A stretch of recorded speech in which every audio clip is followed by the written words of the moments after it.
All right, I count 3 thumbs up in the back of the room, so we're going to take that, a 4, we're going to take that as a start. That's 4 out of 6 thumbs of the people who are waving. So if you're okay, we'll start up. Good to be back again. I just wanted to say, echo something we've said before, but thank you. Like when we get invited into a church to do this, you're really inviting us into your home. You're showing us how things work. You're sharing everything about yourselves simply because you care so much about your church. And we take little pieces of every church away with us in our hearts, and I just want to thank you for sharing with us. You'll always be in our prayers, always be in our thoughts, whatever happens. But we hope to be in your future in the next year, especially because tomorrow we're going to talk about a plan for your church, and we hope you're going to invite Pastor Louis and I to get involved with your church over the longer course. But today we're going to talk, or at this session, we're going to talk about leadership development. Leadership development is a passion of mine. I know about some of you, but I never thought of myself as a leader, but people kept promoting me. And at some point I realized maybe I'm just supposed to be a leader. So maybe I should start paying attention to what divides a good leader from a bad leader.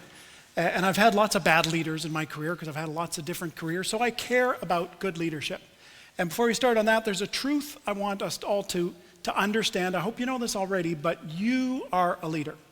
I don't know your position in the church. But if you follow Jesus, you're a leader.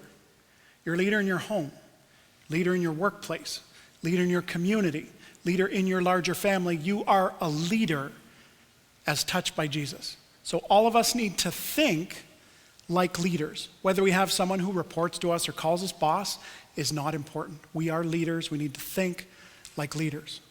Now, you may have heard the stat that it's often said that in churches, 20% of the people do 80% of the work. You've heard that one? It may be that in our talks, a few people expressed a feeling like that. In our church, in some places, that is true. And where that is true, it's usually because we're not developing leaders.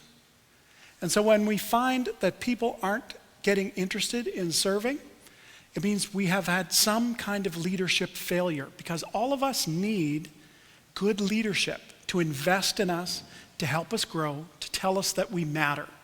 Leadership is really, really important. So we're going to talk today about 4 leadership principles we can use in the church. We can also call them 4 leadership needs, because everybody needs this stuff. And it's going to help us develop our leaders at every level, at every age, of every job. And I'm going to steal from Pastor Louis. He always says, why do people have this idea that you must be this tall to ride the leadership train? Now, when I started leading anything in church, it was in Sunday school. And so when you clean up, do you kick the kids out of the room, or do you ask them to help? Because if you ask them to help, they're already learning how to serve. They're becoming junior leaders. There's no such thing as too young to help.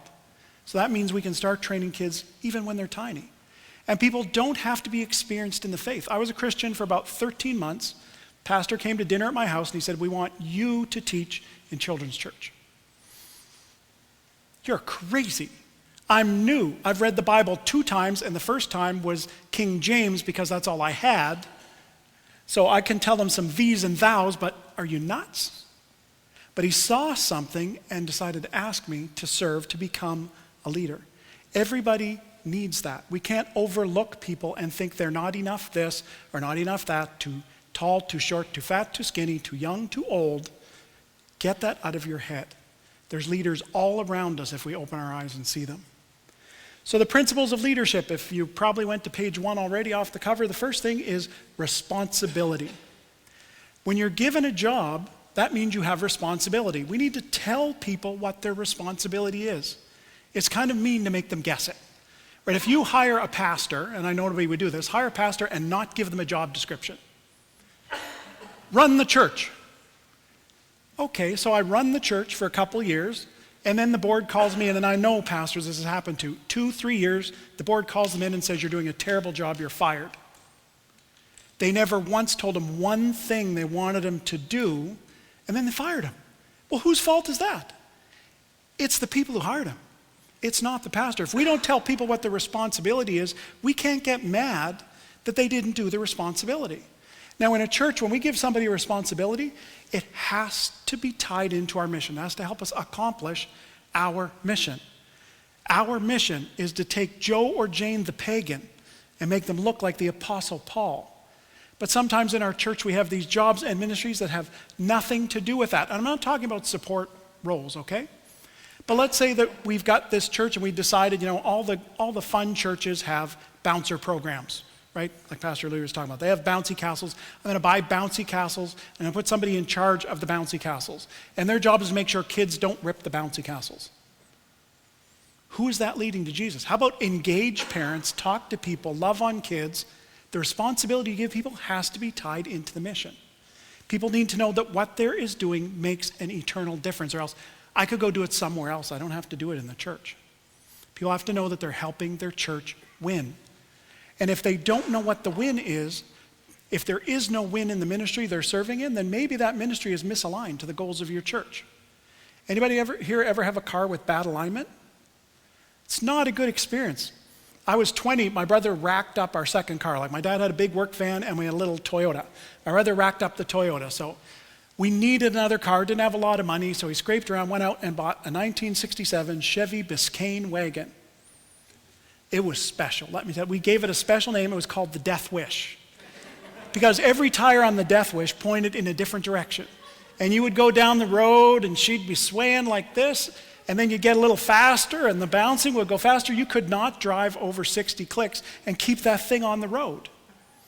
And sometimes churches are like that 67 Biscayne wagon, because this part of the church is going this way and that part's going that way, and the one back here has an awful wobble, and trying to get anywhere is terrible. And the faster you try to go, the worse it is, and you're just holding on to that steering wheel for dear life, praying you don't flip and end up in the ditch. There's just no way for you to get where you're going with any kind of speed or momentum. It's an awful experience. So in our church, our responsibilities have to be aligned to our mission. And when you give somebody a responsibility, it has to be tied into outcomes, not tasks. Outcomes. We want to talk to people about the outcome that we want of what they were doing. There's a famous joke. You've probably heard it, but I'm going to repeat her story. There were two workmen working on a cathedral. And a guy came up and asked them, "What are you doing?" The first guy says, "Well, I got to take these stupid big rocks up to the top of that scaffold." "Oh, that doesn't sound like a very fun job." Asked the second guy, "What are you doing?" He said, "I am building a house where people will encounter the living God." Who do you think got the mission? Who was excited to come to work every day?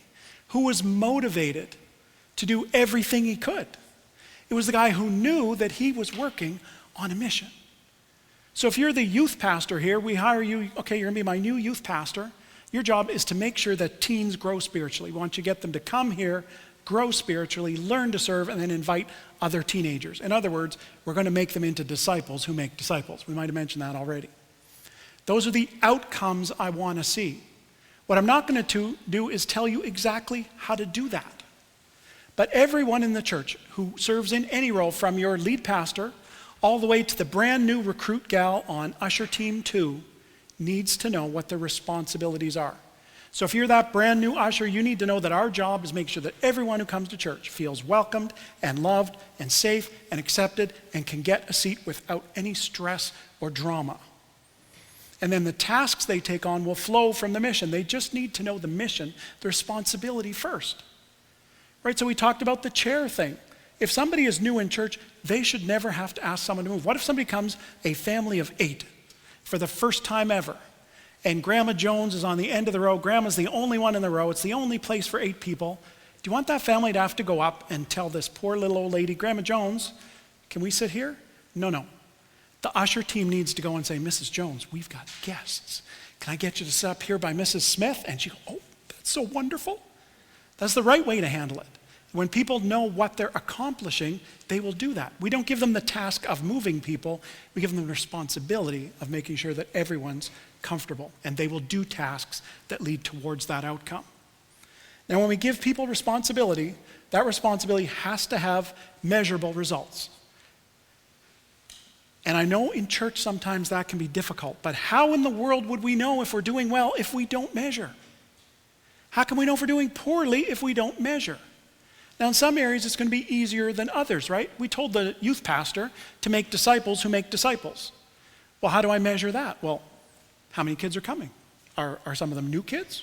Are those new kids meeting Jesus? Are they giving their heart to Jesus? Do they ask to get baptized? Do they decide that they want to serve? Are they joining small groups, getting engaged in Sunday, inviting other people?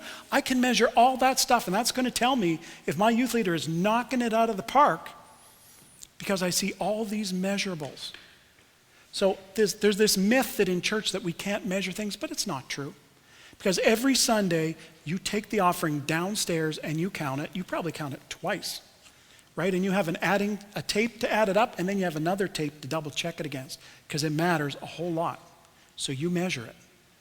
How in the world can we count the offering if we don't count the stuff that matters forever? It doesn't make any sense. So for God's sake, literally for God's sake, count more than the money. Now, our responsibility in church, it needs to clarify our relationships. We talked about how relationships are important. God has put us in a 3D world. There's things in every direction. So no matter who you work for, you have a boss. So, well, not the lead pastor. Well, he's got to answer to God, okay? Everybody's got a boss. And somebody might answer to the pastor. Somebody else answers to the head usher. You know, this new recruit I talked about on team 2, she answers to her team lead. We all have relationships with other people on our team. And we have to relate to all of them. I have to relate to the people who I report to the people who report to me, the people that I serve with. And when we understand our responsibility, it clarifies our relationships with other people. So if we talk about the ushers again, how do they relate to each other? Well, we want people to feel welcomed, loved, accepted, get seated with no stress, right? But it turns out that we have this usher, Cranky Carl. I think I mentioned Cranky Carl in my last session.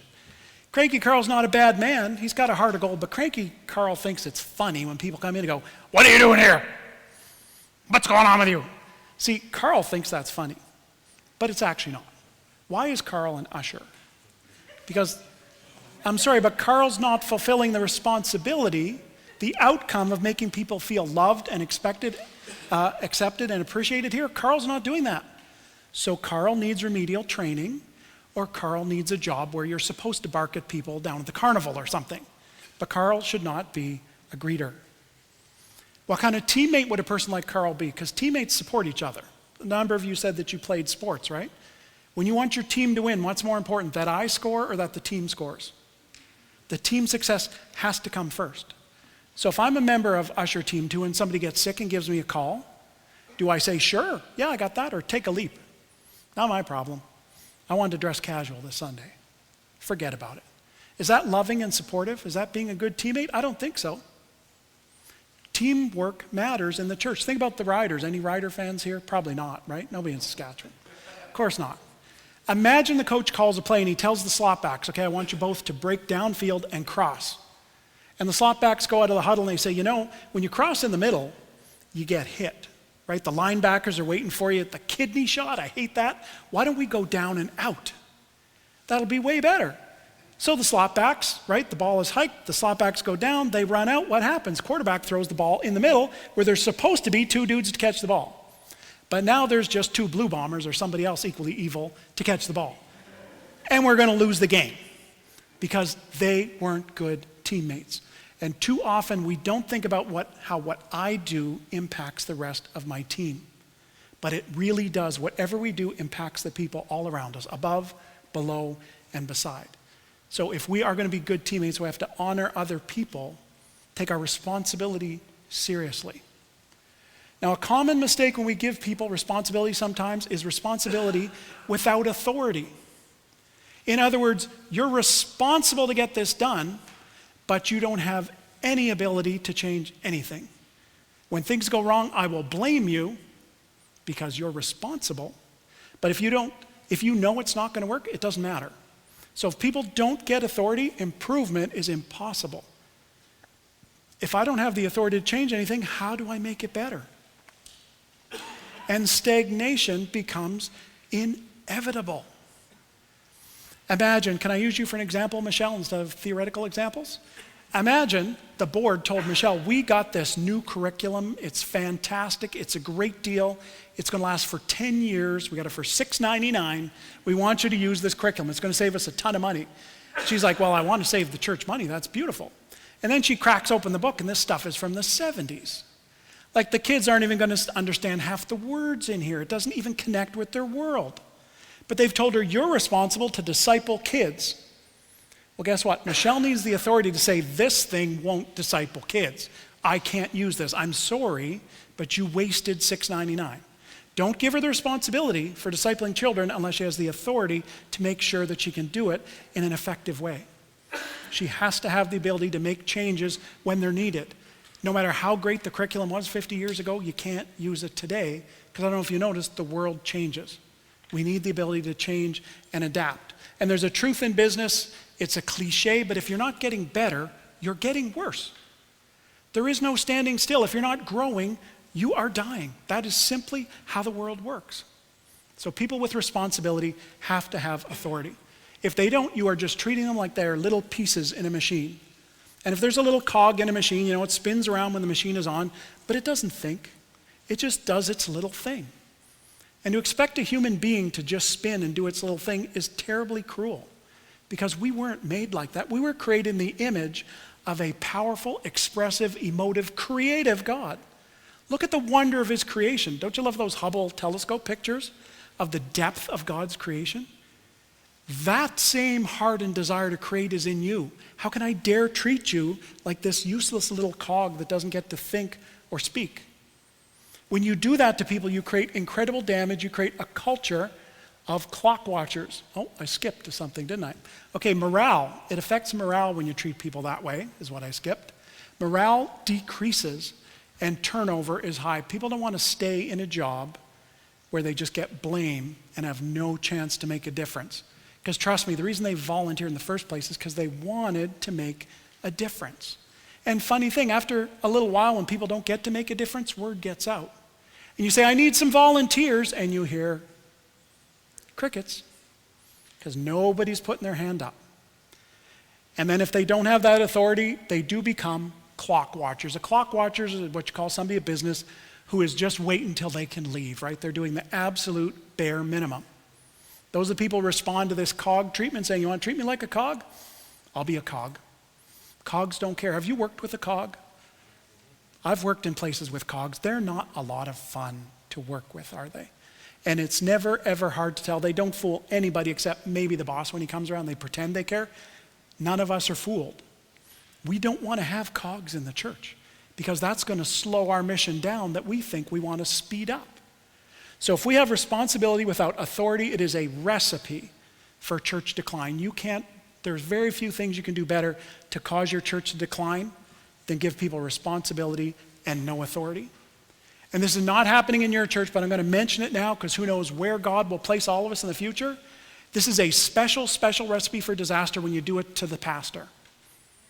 If you hire a pastor to lead and then say you can't lead because every decision is made by the board and you're our puppet and you do exactly what we tell you, I'll tell you what, the growth rate on those churches is 0%. They don't bloom and grow, they just wither and die, and people become miserable. Decline happens.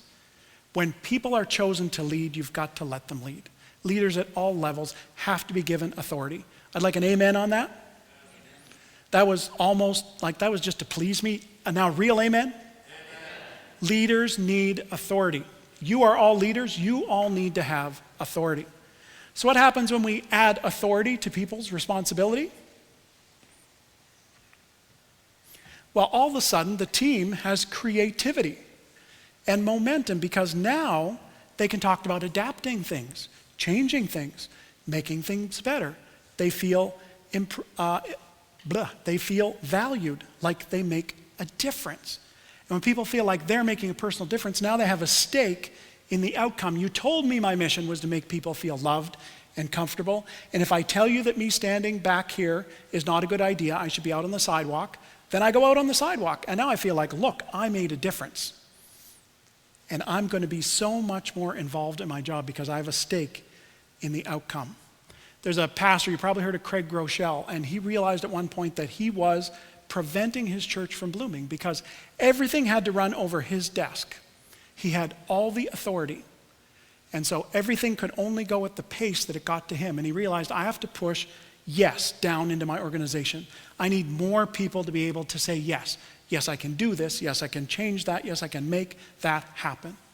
And when people do that, when they come up with an idea that's used, they are so, so proud. Positive pride, not the pride of I'm better than you, but the pride of I make a difference as an usher. I make a difference as a children's church worker. I make a difference on the cleaning team. I make a difference with the kids or the youth, whatever it is. When people feel like they make a difference, that is oxygen for them. So you give them that authority, it's going to open the door to excellence. It doesn't necessarily create the excellence, because sometimes we get bad ideas. I do. But it opens the door. And when everybody's contributing, we just get better and better, and it happens quicker and quicker.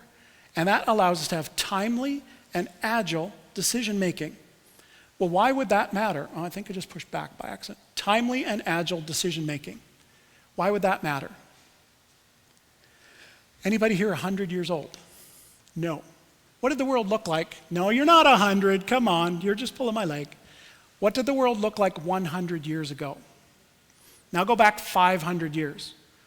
The world has changed more from 1921 to now than it did from 1492 to 1921. The pace of change is not slowing down either, so we can either get under a rock and say, woe is me, or we can realize we are going to have to get with the program and change and be agile and make quick decisions. And that's too theoretical. Well, let's give it an example, a solid example. Caitlin, can I use you this time? So let's say that Caitlin has a situation in youth. Whatever the situation is, there's trouble in youth. But Caitlin has no authority to do anything. So Caitlin starts phoning up pastor and board members till she finds one. And she tells them, I've got a situation here. By the time she gets someone, 45 minutes has gone by. The situation has blown up. Everybody's left. There's been a big fight. The room is empty. Because Caitlin knew she wasn't allowed to do anything about that without permission. And so what's going to happen? We're going to say, whoa, that incident, now we know what should have happened. We're going to put it in a policy book somewhere. Did that help Caitlin? Caitlin needed to know that she has the authority to deal with it, and we're going to back her up because we believe in her. Because if you're a smart church, you're going to trust your smart people to do smart things. They don't need to be second-guessed. They don't need to be micromanaged. Just trust that smart people will do smart things. If they're invested in your mission and Jesus is their Savior, I think they're going to want to do smart things. So trust them. And when you give authority away, you give valuable decision-making experience to rising leaders. We talked about young people. They need to learn somewhere, and the best place to learn is right here. In some ways, leadership is like riding a bike, not in the sense that you never forget, but you can read a book about riding a bike, and that'd be very interesting. You can watch a YouTube video, okay, it's the 21st century, who reads books? Watch a YouTube how-to video on how to ride a bike. Very informative. But you know what? At some point, you're going to have to get on a bike. And if you're like me, you're going to get on the bike, and then you're going to fall off. You're going to wobble, you're going to scrape, you're going to crash into a couple things. You're going to get scars from learning to ride a bike. Leadership is exactly the same. I have scars, and poor people that I led badly have scars from my poor leadership at times, but we all learn that way. The only way to train someone to be a leader is to start to give them authority and let them use it. With our guidance, they can do well.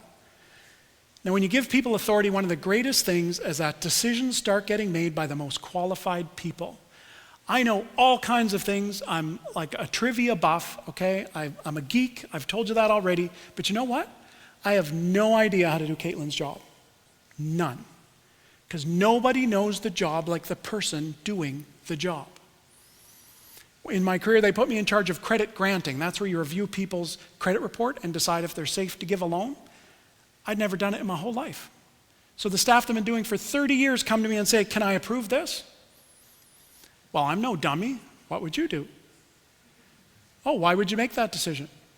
What are the other factors? And if I see something they missed, I'd say, yeah, but what about that boat loan? And if they didn't miss anything, I'd just say, well, I think you're right. You should say yes. You should say no. If they missed something, I'd point out what they missed. Because I don't know the job like they know the job. So why pretend? So the pastor doesn't have to pretend to be the guy who knows everything in the church. The board doesn't have to pretend to know everything, because we're going to let the qualified people make the decisions. If you've got a hum in the sound system, let's ask a musician, not the guy who's half deaf, because I'm probably not going to tell you what the problem is. Do they need to go to the board to say we got to move those speakers because it's creating feedback? I hope not. If they know there's feedback on how to fix it, just do it. That's what should happen. But if we take people who don't have knowledge and tell them it's their decision, bad things are going to happen. And we can't, this micromanage thing just tears people apart. I had another job where I was working for a sign company. I think I mentioned them. So we bought a vinyl letter machine when they were brand new and exciting technology. Have you ever seen the big cutout letters you can do on these machines? So instead of somebody painting a massive sign with a brush, we cut it out with a machine. But these things are like, 0.002 inches thick. So how do you put them up? Well, there's a special transfer tape. You put it on your letters, and then you put the letters on the wall, and you take the tape away. So the president of the company came to me and said, I'm really happy with the work you've been doing with this vinyl machine, but you're spending a fortune in tape. Why do you spend so much in tape? Well, it's because the letters are 0.002 inches thick, and there's no way to get them. You can't just peel them off and put them on one at a time? Yeah, I guess in a perfect world where there's no wind and I never twitch and there's no static electricity, no, boss, I can't do it. He came back to me almost every day over 2 weeks trying to find ways to save money on the tape. I was stressed and miserable and cranky and frankly hurt. And finally I said, can we please go talk to the production manager, who was his brother, and his brother told him to buzz off and leave me alone. But what a horrible time it was for me to have to put up with the president trying to micromanage something he didn't understand at all. Like if he wanted to save money, go to the production manager and say, can we save money on tape? Let the experts decide. Don't think that just because you're in the senior position, you make all the calls. Now, when we give people authority, it doesn't mean they can do whatever they want. Sorry, those of you who are thinking that's where I was going. It doesn't mean you have all the authority to do everything you could ever imagine. Authority has to have limits. Okay, skipped another one, shame on me. I told you I go too fast sometimes. One of the blanks was that it saves valuable time for leaders, because of course you don't want board members worrying about small decisions that somebody else could make. But authority does need limits. Authority needs to be sufficient and measured. So you need a way to figure out how much authority should I give a person. And there's a few guidelines. They're going to need to have authority over the tasks. If I tell them that there's a certain outcome that I want, they need to be able to arrange the tasks and choose the tasks that will help us get that outcome. If your job is to make people feel welcoming, you're going to decide if you want people in a clown costume or if that's not going to work. That's up to you. That is not up to me. Now, give them authority over their team. If you're the head usher, be in charge of the usher teams. If you're the lead of usher team 2, be in charge of usher team 2. That means you get to choose the composition of your team, or at least you're involved. The strategy of your team, how you're going to make people feel welcomed and loved and accepted, and the behavior of your team. So let's say I've created usher team 2, and I've put someone in charge of usher team 2, and they've got one of those rebels on their team. They said they wanted to serve, but they really want to run the show. So every time the lead says to do something, no, I don't do that. You can't tell me what to do. You're not the pastor. I'm going to do my own thing. Well, guess what? The head of usher team 2 has to have the authority to deal with this. He doesn't need to go speak to daddy and get permission to deal with this person. He needs the authority to deal with them. Or he is a lame duck leader who just gets the blame without the responsibility. They actually have to have the ability to deal with that. So you have to decide how far they can go. One of the ways to define the limits is our relational limits, because our impacts have actions on others. Sometimes what I do in this ministry impacts that ministry. We're a team, so we need to all be moving in the same direction. When I make a decision, I have to think, how does it affect the people who work beside me? How does it affect the people who work below me? How does it affect the people who I report to, who work above me? So let's say your youth pastor has a youth event going on Fridays, and they decide, in this town, Friday, there's something else, kids never come, we need to do it on Thursday. But kids club is on Thursday. So that's a relational limit. I can't impact somebody else's ministry without having a conversation and seeing what's best for everybody. Does that make sense? So now sometimes you get responsibility and authority, but there's still something missing. Those are the first two. There's something else you need, and that's accountability. If there's no accountability, that is a bad, bad deal. If you have authority without goalposts, it leads to mission drift, and we'll explain these in a second. Authority without goalposts leads to mission drift. Lack of evaluation leads to ineffectiveness. Authority without boundaries leads to chaos. And if things go off the rails, there are no seat belts. When I was in grade 8, we had a concrete paved schoolyard, and there was a milk program. So this is in the 1800s. There was a milk program where they gave us all milk at recess. And one day, one of the guys decides, I'm going to flatten the top of my milk carton, and we start kicking it around. Now, we were Canadians in the early 1980s. We called it hockey. Anybody else would call it soccer, right? But we're kicking this thing around, whatever, just passing time before the bell rings. One of the guys kicks it through my legs and says, "Goal! I scored!" What are you talking about, you idiot? I'm not the goalie. We weren't playing a game. We were just kicking a ball. What's going on? I didn't take him seriously. Nobody did. But it gave us an idea. We could play a game. So now we're actually going to have to decide who the goalies are and where the goal is. So we're going to have to lay our jackets down and make some kind of goal so that now there's posts. Now we know what we're doing. And so then you start the game. And of course, every game you start, there's some kid who runs a mile a minute, right? And he decides, I'm going to take the ball, or in this case, the carton, and go way over here, leave everybody in the dust till they're too tired to even run anymore, and then circle back and score. Because there's no boundary. In order to have a game, you have to have a boundary. So we just had a fight over whether that guy was going to be able to play anymore. You can't run over there. So then you set your boundaries up, right? And the bell rings and recess is over, and the guys on my team go, "Yeah, we won." But the guys on the other team say, "No, we won." Because nobody was in charge of keeping score. How do you know who wins if you don't keep score? In the church, how do I know if Jesus is winning? How do I know if my mission is winning if I don't keep score? So we need accountability structures that help us keep score. So what does it look like when we add accountability to our churches? Well, accountability creates momentum. Because we didn't have a game until we had a net. We were just some boys noodling around. But suddenly we had a game, and it mattered to us. We got serious about that. Accountability creates measurement. If we're accountable to what happens, we have to measure. You have to keep score, or you don't know who wins.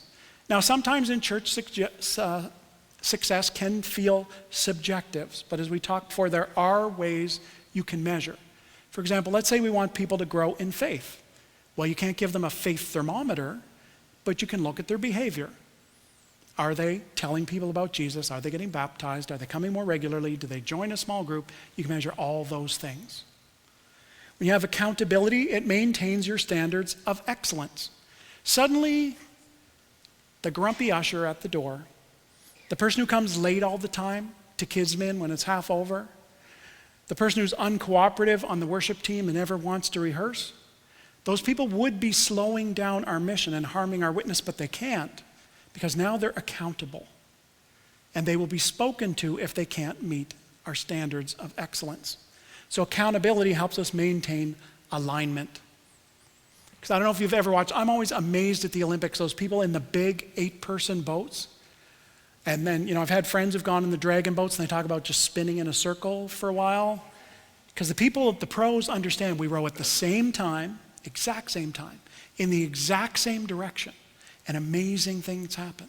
It's the same thing in the church. When we're all working towards the same goals in the same way, the Spirit of God moves in special ways. So when you have that accountability, you have freedom to innovate so you don't stagnate. Because we are either growing or we're shrinking. We're living or we're dying. So let's talk about accountability for individual people. So people are accountable for outcomes. We've said this already. If you notice I'm repeating it, it's because it's really, really important. People are accountable for outcomes. Is what's supposed to happen in your area happening? People are responsible for relationships and culture. So how do they treat the people? We mentioned that already. And then culture is just a word that captures how we do things here. So some churches have a value statement, some churches have a culture code. It's just to remind us, what kind of people are we? How do we deal with each other? Now, in my church, when I became pastor, we had a special way of dealing with each other. It was called sniping. There was a passive-aggressive thing where you would snip about how somebody did something so they would understand they did it wrong. And if they didn't pick up on the snipping, you would write a note and leave it where they would see it about the thing that they did wrong. Wasn't a really big fan of that culture. So I cracked open my Bible, and in Matthew 18, Jesus said, if a brother sins against you, go to him or her and tell them the problem. And if they don't listen, bring one or two others with. Okay, you've read that passage probably?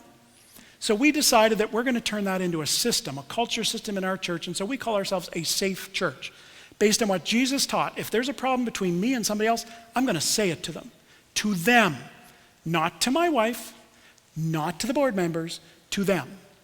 They make a commitment to me that they're actually going to listen. They're going to acknowledge that I have something to say. Why? Because I love them. I'm a brother in their church, of course. I want what's best for them. So instead of me being defensive, saying, shut up, if somebody tells me there's a problem, I'm going to accept that feedback. And then I'm not going to answer right away. I'm going to evaluate what they've had to say. And when I've had a chance to freely evaluate or fairly evaluate, I'll come back and give them feedback. So SAEF, I don't spell safe right, but SAEF is our culture. That's the kind of people we are. And if you don't have an intentional culture, you have an accidental culture. And when that happens, anything you tolerate becomes the standard. So if you can come late for your assignment 50% of the time and you're still on the team, that's the new standard. Congratulations. And if you can skip out on 50% of the times you volunteered, that is the standard. It's A-OK. You have told those people, we are fine with that behavior. Gossiping about people in the church, that's cool. No problem, because we're not going to hold you accountable for it. So what you do is you end up with a standard that is incredibly low, that is not honoring to Jesus, that will not fuel you on your mission. It harms everybody in your team. It harms your whole church. So we have to have our culture decided. People need to be accountable for leadership development. It's not enough that I take the lessons I have been given and use them. I have to help others. My pastor asked me to teach in children's church, and I ended up here. Who knows what the people you tap on the shoulder are going to end up doing? You're leading a small group. Somebody comes for the very first time. Are you watching how they listen, how they interact with other people? Do you watch their personality and say, they seem like they might be able to do this? So then you start to give them little bits of responsibility. Would you help me with this? Would you read that? Would you organize this thing?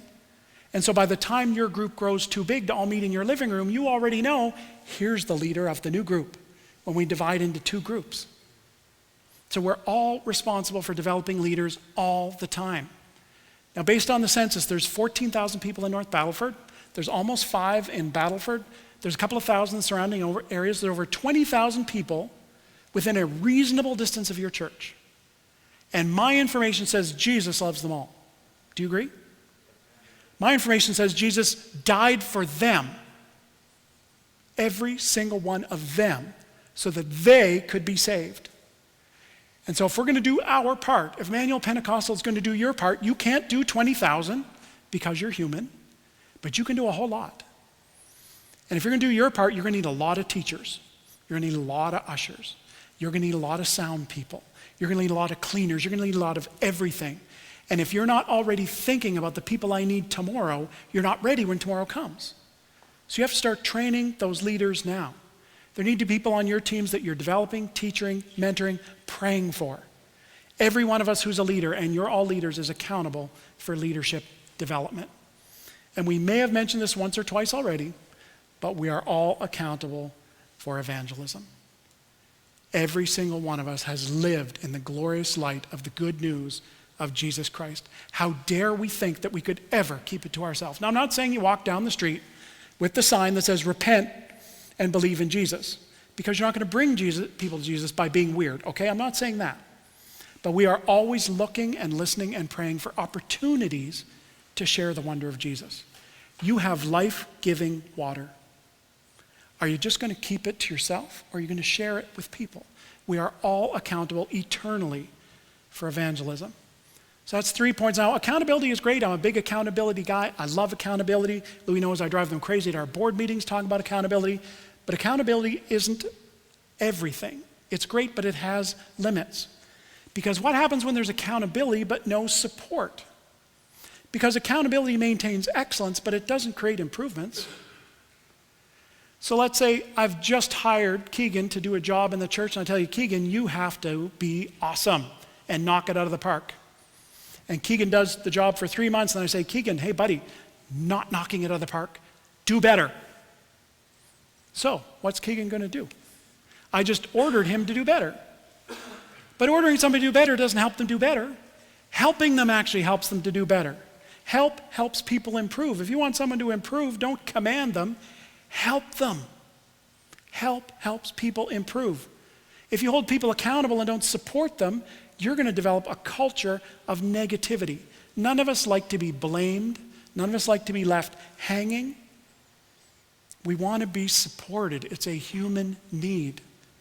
And when we are supported, that's when we really reach our potential.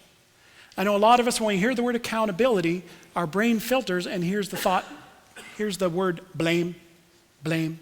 I'm going to hold you accountable means I'm going to blame you. That means you had an experience in school or at work where somebody didn't have coaching and support. They didn't care about looking after you, they just blamed you. But accountability is not about blame. Accountability really works when there is coaching and support. Coaching and support creates ever-climbing levels of excellence, or maybe facilitates, but it's supposed to be creates ever-climbing levels of excellence, because we all do better with spiritual support, emotional support, technique support. People who can help us with little tips and tricks to do better at the job. It helps us because coaching and support gives us tools for the job. But too often in church, we treat our volunteers like paratroopers. You know what happens with a paratrooper, right? They jump out of the airplane, they've got everything they need on their back, and their job is to go into enemy territory and accomplish a mission all by themselves. And we treat people in church like that. My uncle was a paratrooper. He spent thousands of hours training on every single thing he had to do behind enemy lines before they ever dropped him out of the plane. Do we do that in church? Well, it may not take thousands of hours to learn how to be an usher, but it sure takes some hours. And are we spending those hours on the people, or do we just drop them in like paratroopers? So when we actually coach and support people, we're going to create a leadership pipeline, because now instead of people saying, don't volunteer over there, you'll be left on your own, people are saying, you can volunteer there. They're going to care about you. You matter. And that's going to mean organizational growth. And there's a human principle of learning. People learn through teaching. What you hear, you forget. What you write down, you remember. What you teach, you know. When I was in grade 10, we had a math teacher. My math teacher was named Doug McNeil. If you've ever heard of Al McNeil, most of you are too young, but he was an NHL coach and executive for Montreal and Atlanta. His brother, Doug, was our math teacher. But it wasn't his math that got him the job. It's because he was a great hockey coach. He coached our high school hockey team, and they stuck him in math. So 2 months into the year, I'm scraping by in the 60s. I'm ready to jump off a building because I had 80, 90, and everything else. I told you I was a geek. And it's like, I give up. I don't know what I'm going to do. I have to take math. And one day a kid behind me taps me on the shoulder and he says, I don't get this thing. Do you get this thing? No, I don't get it. Another kid across the aisle is like, what is he trying to say? So I kind of pieced it together. I told him, I think it's this. By the end of the year, we were trying to decipher what he said and then teaching each other, and we all got high 70s or low 80s. We learned the math not because we had a good teacher, but because we learned how to teach each other. And letting people teach is going to help them learn and grow. My pastor told me to teach children's church. I learned a whole lot. When you invest in people, you raise up leaders, and not just they grow, but you grow too. When you coach people, when you help people reach their potential, then you also reach your potential. Also, when we have coaching and support, we create enhanced communication. And this is a human tendency. We did have some discussion of communication at Emmanuel Pentecostal. It's got some room to grow. Why? Because you're human. And this human thing is, once I know a thing, then everybody who needs to be told has been told. Because I know. Unless maybe there's a guy over there I want something from. But once I know, everybody must know, right? I'm happy, I'm satisfied, I know it. I assume everybody does. But if we have coaching and support, suddenly we don't assume communication happens, it's part of our responsibility. We have structured communication into what we do. And then suddenly communication is better, everybody knows where they stand, and we're all rowing at the same pace. You notice those rowers don't work alone? There's a little tiny skinny person in the boat saying stroke, stroke, so that they're on the exact same time. Communication makes all the difference on a team. So we're into discussion time. You all have different roles in the church. I want you to think about your role in the church and ask yourself, is your responsibility clear? Are your outcomes clear? Do you know what's a win in your role? What measure of authority do you have? What do I know I can do myself? What do I have to take to somebody else? Is it clear? Who holds you accountable? Who checks in and says that's not acceptable? Do they tell you what the standards are? And what kind of coaching and support do you receive? So take 5 minutes or so, discuss that at your tables, please.